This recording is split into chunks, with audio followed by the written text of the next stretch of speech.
Okay, so this is fall garden care, how to maximize your habitat in the dormant season. So um, I guess some of this is a frame of mind sort of thing. You know, when things um, die back in the fall, we stop thinking about our yards as habitat. Perhaps maybe you do, maybe you don't. And there's so much talk about how monarch butterflies migrate. Some people might have the impression that other insects, other pollinators also leave the scene, and that's just not the case. The monarchs are a rare exception of a migrating insect. So most of the stuff that's been busy, active in your yard, on your native pollinator plants, are still there in one form or another. And there's lots of different kinds of life cycles. Some insects overwinter as adults, some overwinter as larvae, and some overwinter as eggs. Um, so it's really quite variable, but they're there. They're still around, and it's good to keep in mind that your landscape management is still important and beneficial to native bees, especially, and other pollinating insects uh, all year round. So there's some things we can do to help um, be sure that uh, we're continuing to provide safe haven for these insects. We often think of honeybees as a stand-in for native bees, and again, just like monarchs, honeybees are really quite the exception to the rule. We know that honeybees overwinter as adults, and they're in big hives. Um, Most of our bees are nothing like that. They're solitary, and most of them are overwintering in the ground. They're ground nesting, and that's how they overwinter. So we have to think of how to benefit something that is just going dormant, um, and hunkering down for those few months when they can't forage. So let's take a look here. All right, so we'll look at some things about seeds and leaves and stems in our yards, whether you've got a big pollinator garden or just a little bit. There are ways of managing these things, and we can think of these um, separately. So we will look at these different topics. So seeds. Uh, this is the time to be collecting seeds. I've already started. I've gone to blue flag iris to catch some of the seeds that it has produced. It's one of the easier ones to collect and clean. Um, but now is the time to be doing it. In fact, probably last week and the week before that was a time to get started as well. Um, with blue flag iris, I go out with a container, a bowl, or something like that, and get underneath the seed pod and clip it directly into it, because as soon as you touch some of these seed pods, they shed the seeds that are in there. So you want to be careful how you do that. There's other things like um, royal catchfly that are uh, the seed pod is like an upright vase. As soon as you cut that, if you turn it over, seeds spill out. So you have to be careful when you gather these things that you're not losing everything that you're going after in that very moment of collecting. Um, uh, so that sort of thing is going on right now around here, And those of you who come on Saturday, you can see some of what we've managed to accomplish so far in seed collecting just right here around the house. Um, I, I'm tabling and I'm giving out seeds to people all of the time, and uh, they always want to know, well, what do? I take these seeds and just throw them on the ground? Well, it can be a little more complicated than that. And one of the methods that I'm really fond of is the um, milk jug greenhouse method for winter sowing. Um, and that may take a little more in-depth explanation than we have tonight. That um, sowing seeds could be a big topic in and of itself, but the short version of that is that you make um, uh, take a milk jug, cut it in half, drill some holes, put some potting soil in it, sow your seeds in that, duct tape the top back on, and leave it outside. Most of our native plants need winter conditions to stimulate germination in the spring. So if you save seeds and you just bring them into the comfort of your home, they may not know that spring arrives and that it's time to activate. So the winter conditions, the freeze thaw, cold, wet environment can be very helpful for your seeds.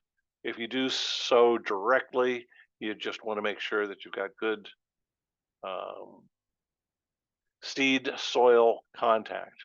If you throw it down and the seeds end up on leaves, or if there's a layer of duff or mulch and the seeds are not in contact with soil, you'll get very poor results. If you are storing, it's probably a good idea to be in a cool, dark place. But you want to make sure that your seeds are able to dry out. So I've gotten into the habit of saving any paper bags that I get when I'm shopping because a paper bag can breathe. So if you put your seeds in a paper bag, as moisture is released from the seed and they dry out as they go dormant, then that can be released through the paper bag. If you're storing in a sealed container or a plastic bag, that won't happen. You're more likely to get mold. Um, so those are a few tips right there.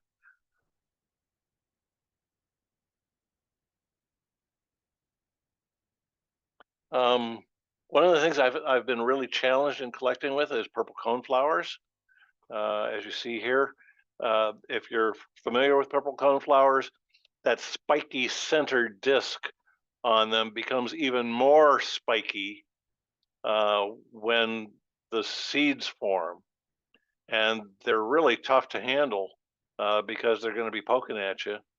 And they're also attached very strongly to the disc plate under there. And it can take quite a bit of effort to get those seeds separated from there. I found that collecting them, letting the whole seed head dry for a couple of months, then go after it and try to peel off those seeds. It's a little less work to do it that way.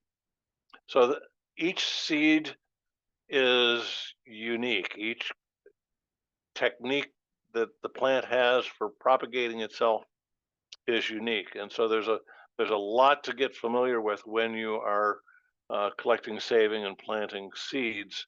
And the people who are doing the growing know far more about this than I do.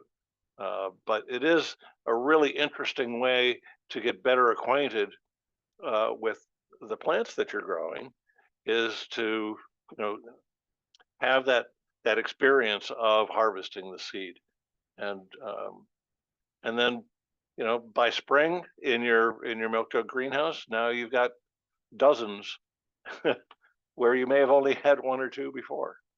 Um, So it is a very, I find it a very rewarding experience.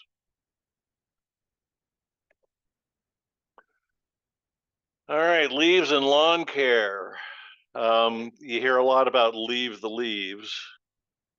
At least I do. And my interpretation of that has evolved with time. My general practice is with my lawn is that I use a mulching mower and I just go over the lawn and let the leaves stay where they are. I, unlike my neighbors, I don't rake leaves to the curb.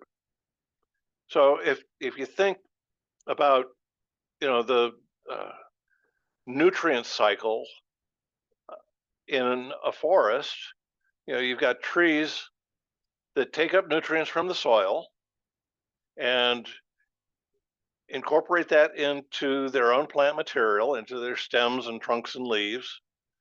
And then, at the end of the season, those leaves drop and decompose into the soil and replenish those nutrients that were taken up by the roots the previous year. So it's a natural recycling effort. If you are removing leaves from the landscape, you're breaking that cycle, and then the soil becomes depleted. Same thing with cutting the grass. If you remove the clippings because you think that looks better, you're really harvesting uh, that plant material and taking it out of the cycle. So anything you can leave on the ground to replenish the nutrients that are being removed by the grass plants and the trees will be helpful. And you don't have to put artificial fertilizers or mineral fertilizers on if the nutrients that are being taken up by roots go back into the soil and are made available to the roots if you keep that cycle complete. So that's part of the idea of leave the leaves, is just the nutrient cycling, but it's also habitat. And as you see in this picture here, there's a bumblebee.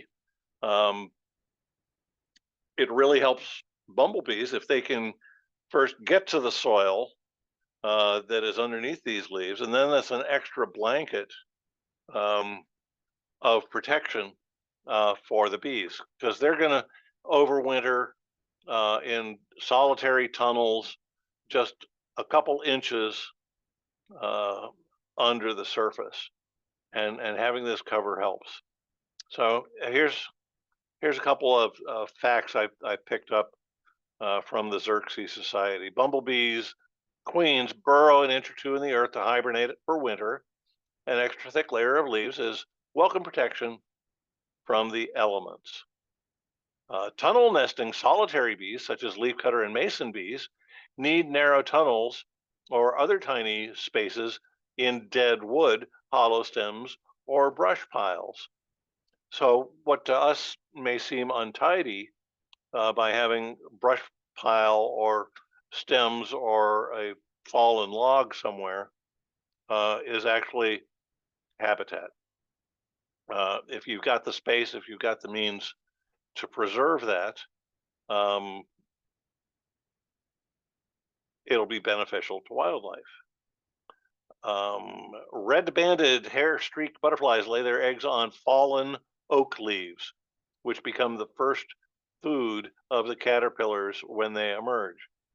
So on the leaves themselves can be overwintering eggs or caterpillars that are using that leaf litter.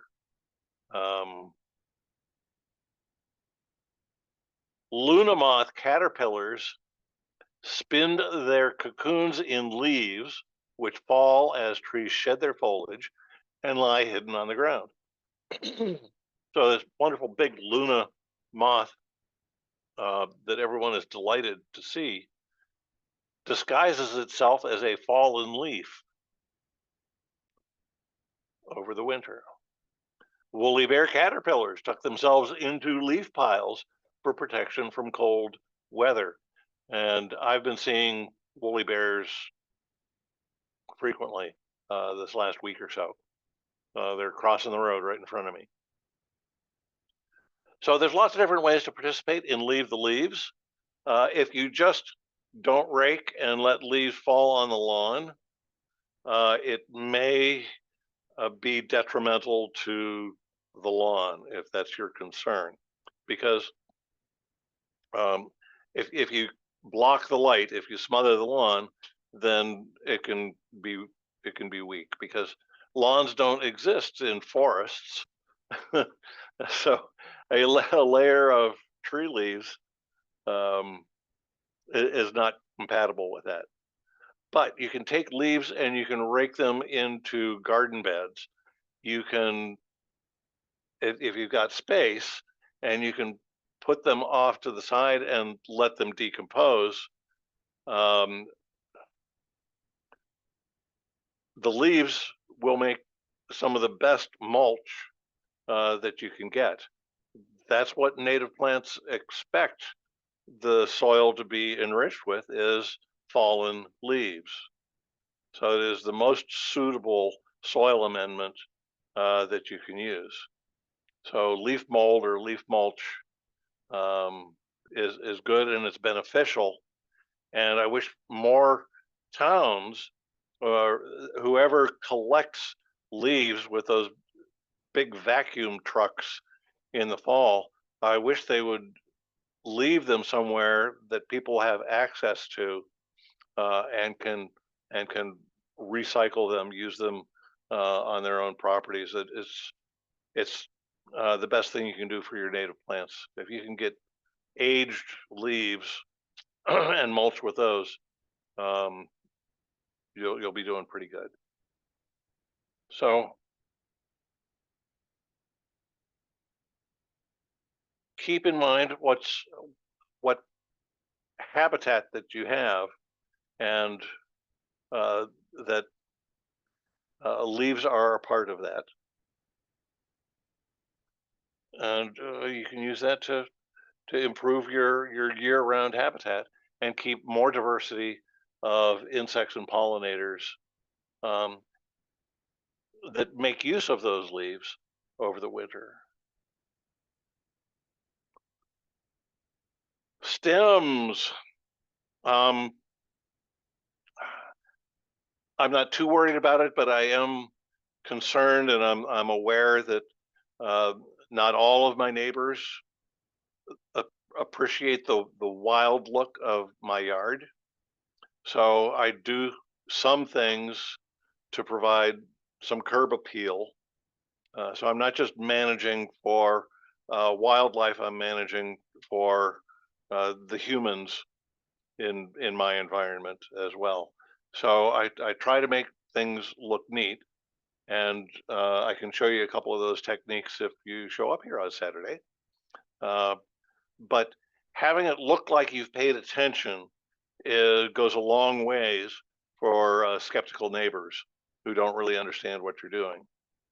Um, so one of the things that I like to do is trim back stems, um, because things tend to flop and go to seed and look pretty chaotic as winter approaches. So one of the things I like to do is to take maybe a third to a half of the stems later in the fall and trim those off. And then everything looks more orderly. It looks like I've paid attention. It looks deliberate. Looks, you know, I meant to do this, and that's important. But when you do that, you can be removing some of the overwintering adults or eggs or larvae that are in pithy stems.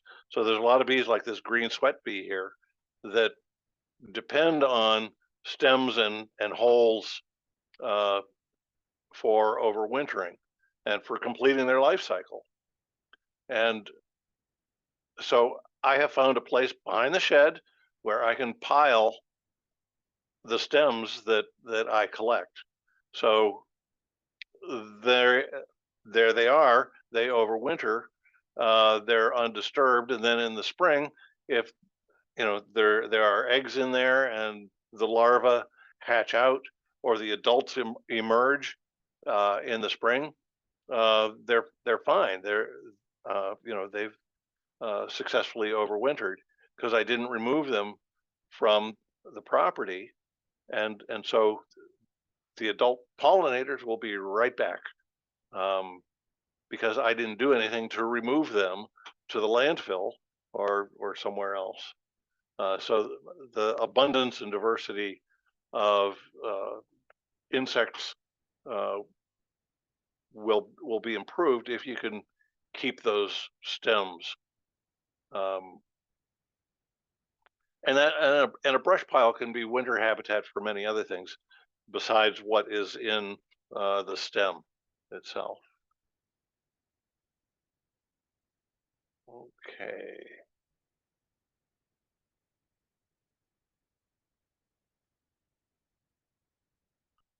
And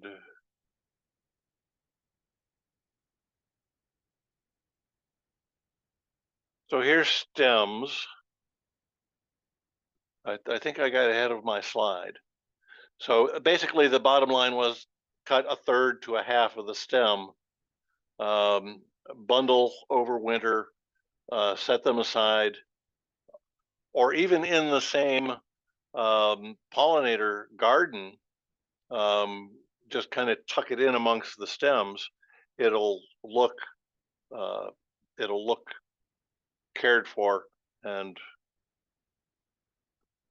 you still have the habitat.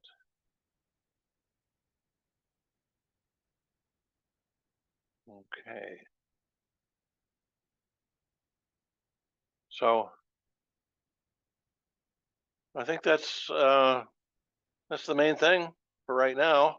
And this picture I took last fall over at Edison Woods in Erie County.